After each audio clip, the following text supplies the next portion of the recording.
टूटती। ये तो सिस्टम है, अंग्रेज का बनाया हुआ सिस्टम, इंसान की तारीख का सबसे पायदार सिस्टम फ्यूडल ही तो है।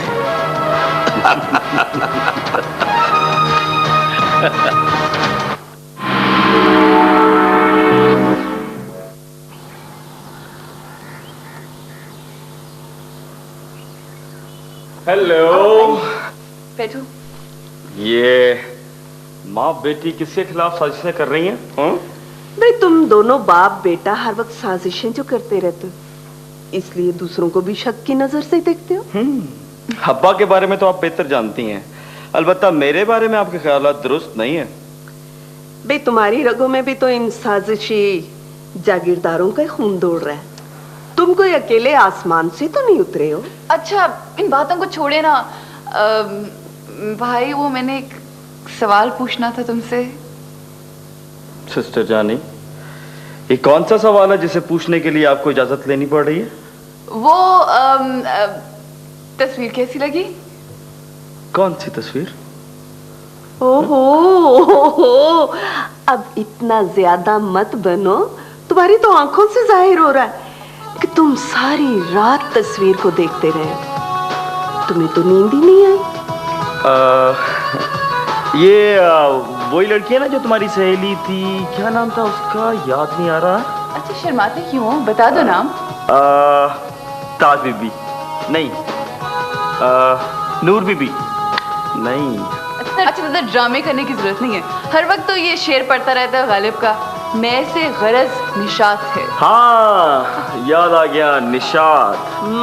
माँ वैसे देखने में तो वो लड़की को अच्छी नहीं है, अलबत्ता बन ठन के कुछ मेकअप शेकअप करके और वो फोटोग्राफर की मेहनत समाजत करके तस्वीर कुछ बेहतर बन गई। जाने दो, जाने दो। ऐसे नकूश और ऐसे खदोखाल वाली खूबसूरत लड़की तुम्हारे पूरे खानदान में कहीं नहीं। ठीक है, हमारे खानदान में ना सही, लेकिन आपकी बहनों की औलादें बहुत खूबसूरत हैं, उनमें से कोई लड़की ढूंढे। अरे, एक मेरी ही शादी इस खानदान में करा के मेरे पूरे खानदान ने कान पकड़ लिए। कभी ख्वाब में भी ऐसा मत सोचना। फोन आ गया। हेलो, हाँ, नाश्ता? नहीं, नाश्ता तो अभी नहीं किया, भूल गया, क्योंकि सुबह सुबह एक खूबसूरत लड़की की तस्वीर देखी, इसलिए मैं नाश्ता करना भूल गया। हाँ, आ रहा हूँ, कमिंग। Okay, bye.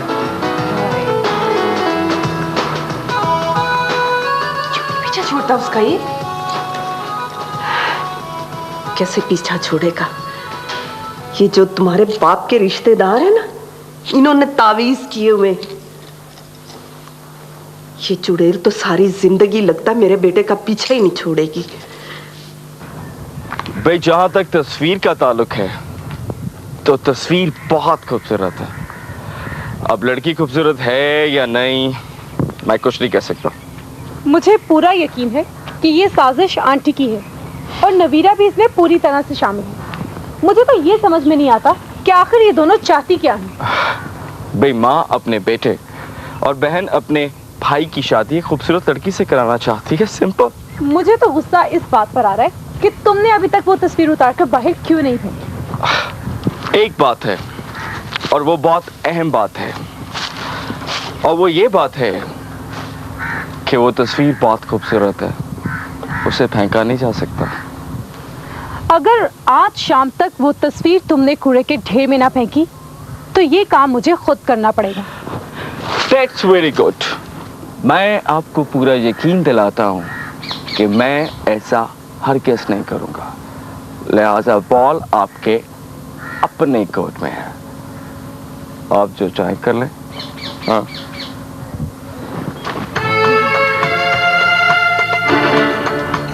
हमराज, तुम कहाँ जा रहे हो?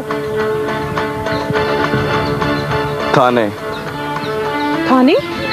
हाँ, एक लाश मिली है, जुनेद वहाँ मेरा इंतजार कर रहा होगा। मैं ऐसा करता हूँ कि तुम्हें घर ड्रॉप कर देता हूँ, फारिग होकर तुम्हें पिक कर लूँगा। ओके। इंस्पेक्टर साहब, मैं तो सीधी बात कर रहा हूँ, मैं एफआईआर दर्ज कराने आया हूँ। एफआईआर दर्ज होगी, लेकिन पोस्टमार्टम रिपोर्ट के बाद। पर्चा दर्ज कराने का पोस्टमार्टम की रिपोर्ट से कोई ताल्लुक नहीं है। कोई ताल्लुक? पोस्टमार्टम रिपोर्ट से ही मुझे हलाकत की वजह मालूम होगी, और वजह मालूम किए बगैर मैं रिपोर्ट दर्ज नहीं कर सकता। देखें, मैं मौके का चश्मदीद गवाह हूं। आपने उस लाश की हालत नहीं देखी? उस पर तशद्दुद के निशानात हैं, जिससे साफ जाहिर है कि उसे जाती दुश्मनी और इंतकाम का निशाना बनाया गया है। आप प्लीज मेरा पर्चा दर्ज करें। देखिए देखिए क्राइम रिपोर्टर साहब, आप कुछ भी नहीं जानते। मैं तो सिर्फ ये जानता हूं कि वो सीधा सीधा इत्तफाकी मौत का केस है। मुझे तो वैसे भी वो शख्स कोई आदि नशे ही लगता है। वो ज्यादा पीपला गया होगा। हराम की मौत मरते हैं ये लोग। अस्सलाम वालेकुम इंस्पेक्टर साहब। वालेकुम अस्सलाम। मेरा ख्याल है कि आप इस वक्त ज्यादती कर रहे हैं। ये मौत कैसे हराम की हो गई? कमाई का तो मैंने सुना है कि हराम की होती है, लेकिन मौत। हमराज, मैं तुम्हें बता नहीं सकता जो कुछ मैंने देखा। जो लाशें सड़कों पर मिलती हैं उन्हें कैसे दफन कर दिया जाता है। मेरा ख्याल है कभी आपने उन लाशों की हालत नहीं देखी। आज ही यहाँ से कुछ दूर एक नशेई मरा पड़ा था। अगर हमारी पुलिस की गाड़ी उसको ना उठाती तो कुत्ते बिल्ले उस पर टूट पड़ते। इंस्पेक्टर साहब, ये नशेई जिसकी आप बात कर रहे हैं, उसकी मौत का जिम्मेदार कोई तो है। क्या मैं, जुनैद या आप उसकी मौत का जिम्मेदार नहीं? देखिए, कम से कम आप मुझे तो माफ करना। मैं उस नशेई के कत्ल का जिम्मेदार नहीं हूं। इंस्पेक्टर साहब, वो नशेई एक इंसान था। एक इंसान का कत्ल पूरी इंसानियत का कत्ल है। एक इंसान की मौत हम सब की जिम्मेदारी है। सड़क पे पड़ी हुई लाश का जिम्मेदार पूरा माशरा है, और इस माशरे के जो ठेकेदार हैं वो इस बात के जिम्मेदार हैं। देखिए ये जो थाना है ना, ये जिंदा लोगों के कानूनी तहफ़्फ़ुज़ के लिए बनाया गया है। मैं यहाँ मुर्दों और लाशों को इकट्ठा करने के लिए नहीं बैठा हुआ। अगर आपको सिर्फ रिपोर्ट ही दर्ज करानी है तो जाए मुहर्रिर से बात करें। कमाल है, आप तो लाश के पीछे ही पड़ गए। ठीक है, आओ हमराज।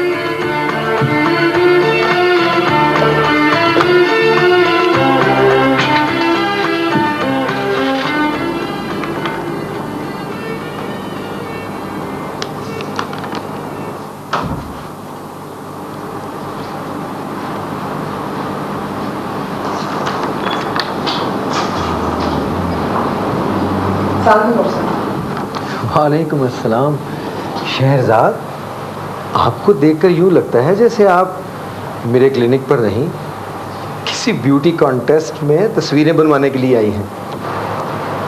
डॉक्टर साहब, आपके क्लिनिक में आने के लिए क्या मुझे फटे पुराने कपड़े पहनने चाहिए थे?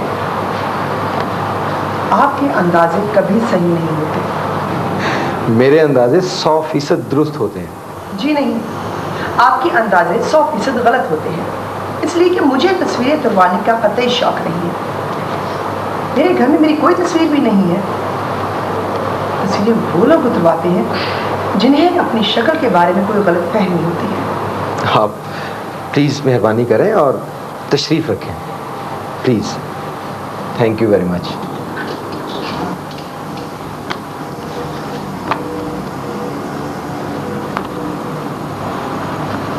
मैंने आपकी फ़ाइल देखी है।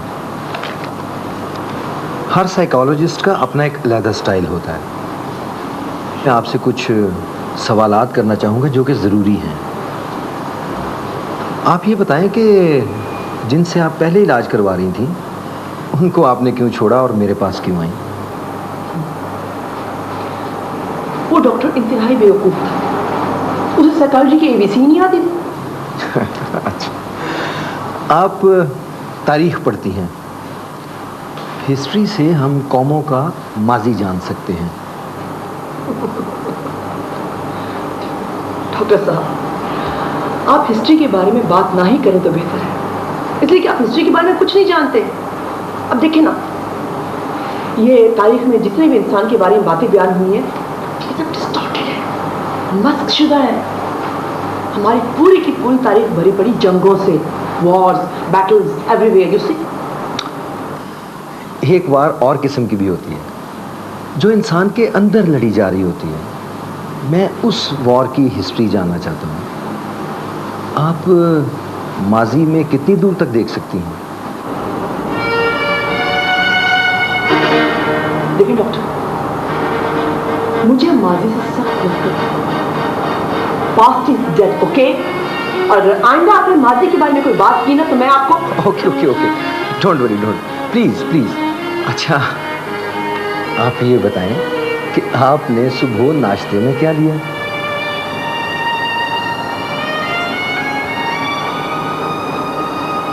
चाय दूंगा।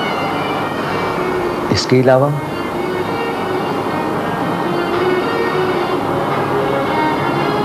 कौन चाय का कप?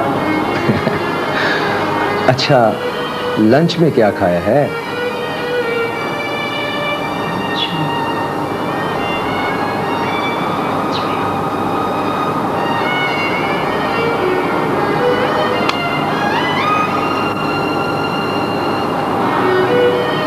याद आया,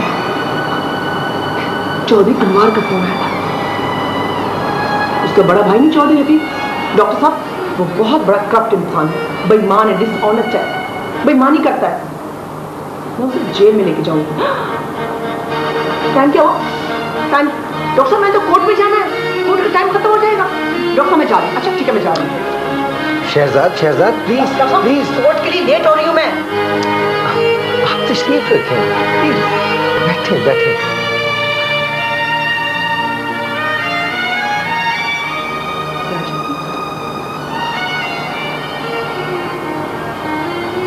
डॉक्टर साहब, आपके पास कोई ऐसी मेडिसिन नहीं है जो इन दोनों को दी जाए तो ये लोग करप्शन छोड़ दें, या फिर कोई ऐसी गोली दें कि ये लोग नेक हो जाए, बेईमानी छोड़ दें, ठीक हो जाए बिल्कुल? हाँ, है कोई गोली? हाँ है, इबादत। इबादत इंसान को सही रास्ते पर लाती है।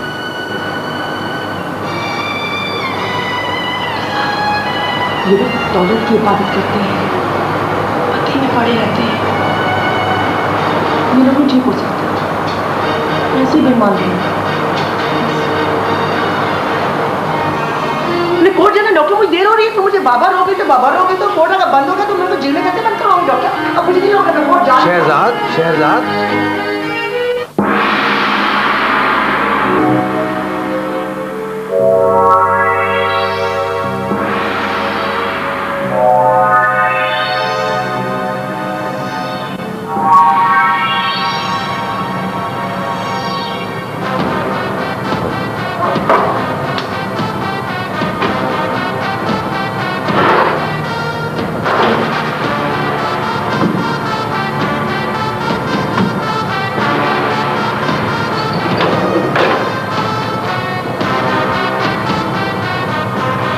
देखो ये क्या लग रहा है ये नाम?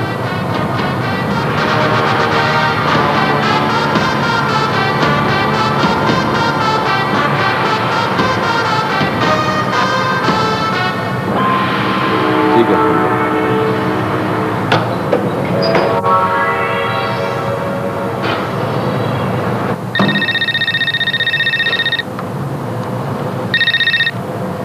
हेलो। हाँ, मैं यहाँ मैं हॉस्पिटल आया था। हाँ, हमराज भी मेरे साथ है। मेरे डिस्ट्रिक्ट मैजिस्ट्रेट को दरख्वास्त तो भेज दी है। उम्मीद है 1-2 दिनों में इजाजतनामा आ जाएगा। गुड। मैंने भी पुलिस स्टेशन में FIR दर्ज करवा दी है। अच्छा ठीक है, मैं अभी कॉपी मंगवा लेती हूँ। एक सेकंड होल्ड करना। सुनिए, जुनेद ने FIR दर्ज करवा दी है पुलिस स्टेशन में, आप प्लीज जाके उसकी कॉपी ले आइए। अच्छा जुनेद, जो लाश से चीजें वगैरह बरामद हुई हैं, उनके मुआयने के लिए भी तो दरख्वास्त देनी पड़ेगी। तुम उसकी फिक्र ना करो। SP क्राइम ने SHO को फोन कर दिया है। मैं आज ही किसी वक्त फारिग होकर उस आदमी की चीजों को देखकर उसकी मदद से उसका एड्रेस मालूम करता हूँ। हाँ ठीक है, ओके, मैं फारिग होकर तुमसे राब्ता करूंगा। Okay, bye. खुदा हाफिज। यार जुनेद, मैं तो उस लाश का चेहरा देख के परेशान हो गया हूँ। मैं तो ये सोच रहा हूँ कि अगर तुम इस केस को फॉलो ना करते, पुलिस को कब का उसको दफना के फारिग हो चुकी होती। हमराज, मैं इस मामले की नजाकत को समझता हूँ।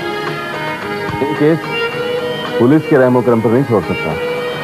सुनीत, यकीनन उस आदमी को मार के सड़क पर फेंका गया है।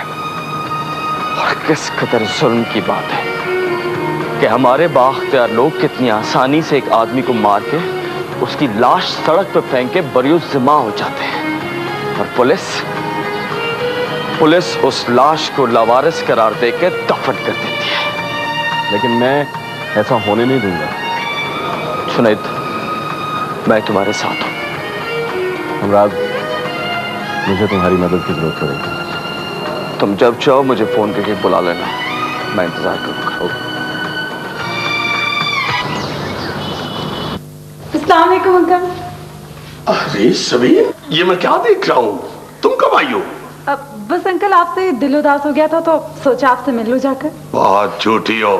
दिल उदास हो तो पहले ना हो, आज आई हो इतने दिनों के बाद। भाई नवीरा, मेहरुन्निसा, हमराज, अरे ये देखो, मेरी भतीजी, मेरे भाई की बेटी सबीन आई है। सबीन, अगर आने से पहले फोन कर देती तो अच्छा था। आंटी तहजीब तो बहुत माइंड करती हैं अगर उनके घर बगैर अपॉइंटमेंट के चले जाएं तो।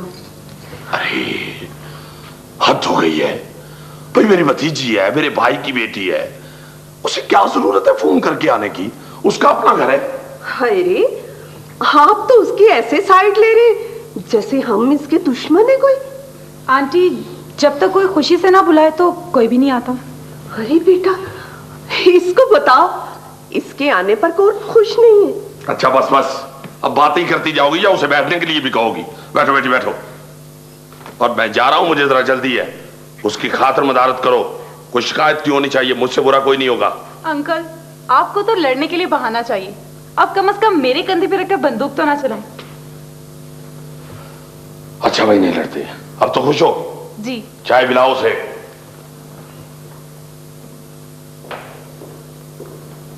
रजिया, रजिया। जी बीबी जी। इनके लिए ठंडा लाओ। जी अच्छा बीबी। तुम बैठो, हमें जरूरी काम है आते।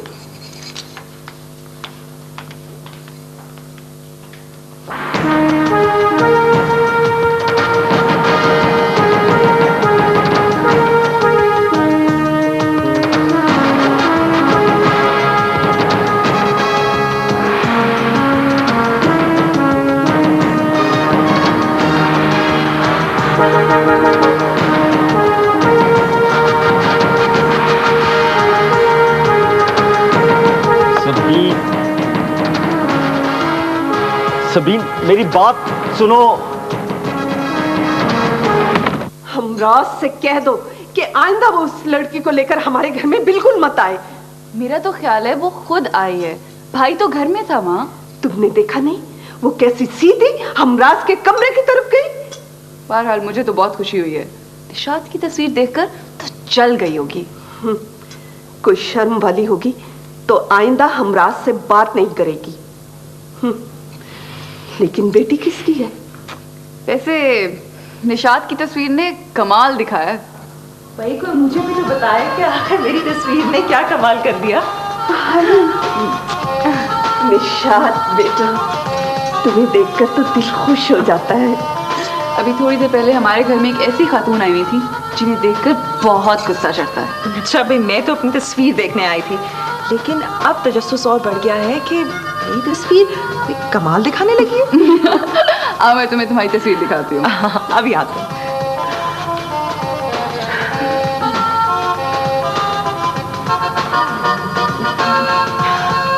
आओ निशात, आओ। ये किसका कमरा है? भाई का।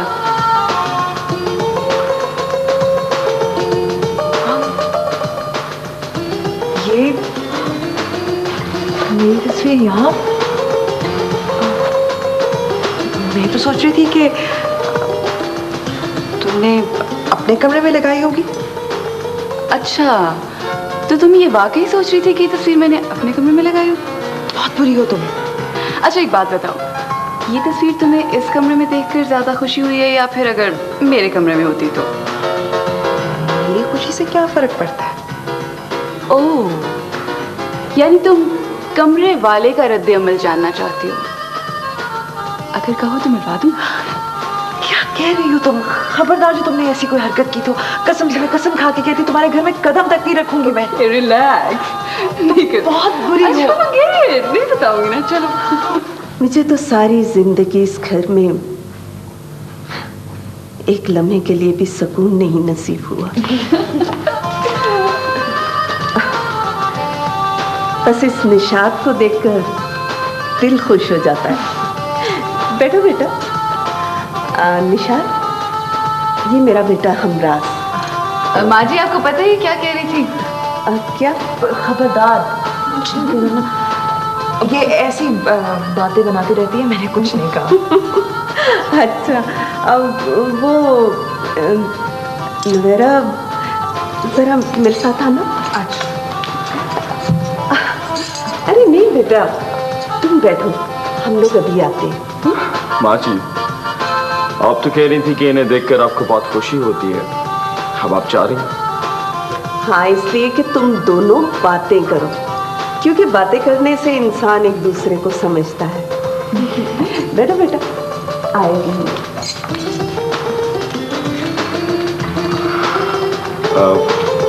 देखिए,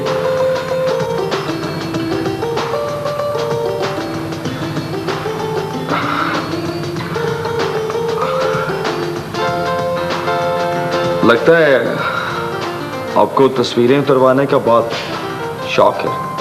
जी जी नहीं, ऐसी तो कोई बात नहीं। वैसे अपनी तस्वीरें उतरवाना अजीब सी बात नहीं। इंसान को अपनी शक्ल का पता होता है, फिर वो तस्वीरें क्यों उतरवाता? मैं तो समझी थी कि आप ज़हीन आदमी होंगे, लेकिन आप तो इतनी सी बात नहीं समझते। तो आप समझा दें। आप बड़े कब होंगे? क्या? तो क्या मैं छोटा हूं? छोटे हैं, अभी बच्चे हैं आप। लगता है आपने तस्वीर वाली बात का बुरा मनाया, इसलिए बदला ले रही हैं। ये भी आप बच्चों वाली बात कर रहे हैं। आप असल सवाल से बचना चाहती हैं। अब बच्चे के सवाल का जवाब दे दें कि इंसान अपनी तस्वीर क्यों उतरवाता है।